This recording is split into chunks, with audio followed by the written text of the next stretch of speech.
At Camp Ravenwood, the counselors had a tradition. On the last night of summer, they would gather around the fire pit and tell the legend of Ashmouth.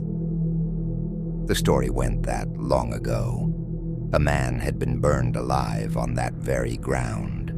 No one knew why, but they said he was wicked, cursed, something inhuman. The only thing that remained after the fire died was his scorched, twisted shadow, burned into the dirt. The legend claimed that if you stayed too long near the fire pit after midnight, Ashmouth would whisper to you. He would offer you a deal. Most kids laughed it off, but not Kyle. He had problems back home, parents who barely noticed him, a life he wanted to escape.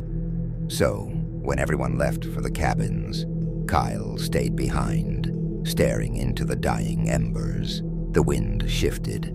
The fire flared bright blue. Then a voice rasped through the smoke. "What do you want most?" Kyle's breath hitched. I just want to be important." The fire crackled. The shadows around the pit stretched, twisting unnaturally. Then came the whisper again. "Say my name. Invite me in." Kyle's lips trembled. His gut told him to run, but something compelled him to stay. His mouth moved before he could think. Ashmouth.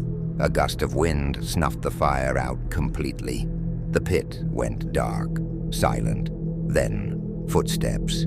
Behind him, he turned. A tall, charred figure stood just beyond the pit, its body nothing but blackened flesh and burning cracks that pulsed like embers. Its face was a gaping, endless grin, too wide, too deep. Smoke curled from its mouth as it whispered, "Now you are mine."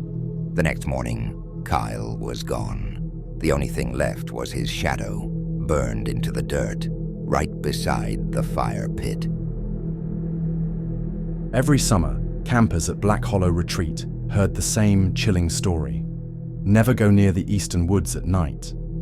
Legend had it that a whistling sound would drift through the trees, and if you heard it too close, it meant he had already seen you. Jenna, a skeptical counselor, decided to prove the legend was fake.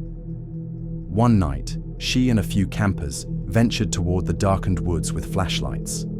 At first, everything was silent. Then, a low, slow whistle echoed between the trees.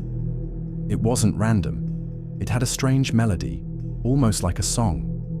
Jenna laughed it off, thinking another counselor was messing with them. She whistled the tune back. The forest went dead silent. Then, from right behind them, the whistle repeated, this time mimicking Jenna's exact pitch. Terrified, they ran back to camp, but that night, Jenna woke up to soft whistling outside her tent. She held her breath, gripping her sleeping bag. The fabric shifted. Someone, or something, was pressing against the tent from the outside. She never whistled again. Lake Muirwood had been part of Camp Timber Pines for decades, but no one swam after sunset. The story went that a boy named Daniel drowned there years ago, and at night, his reflection still appeared on the water's surface, staring, waiting. One evening, a group of campers dared each other to look into the lake at midnight. Laughing, they crept to the dock, peering down at the water. They saw themselves, but something was off. Their reflections weren't moving correctly. One girl waved, and her reflection waved a second too late. Another boy tilted his head, but his reflection didn't follow. Then Daniel appeared between them, pale, soaked, his lips a shade of blue. One camper stumbled back, gasping. The moment his foot left the dock, the reflection snapped back to normal. Daniel was gone. No one spoke. They all saw the same thing. The next morning, they checked the lake again. Floating in the reeds was an old, waterlogged photo of a boy in a camp uniform.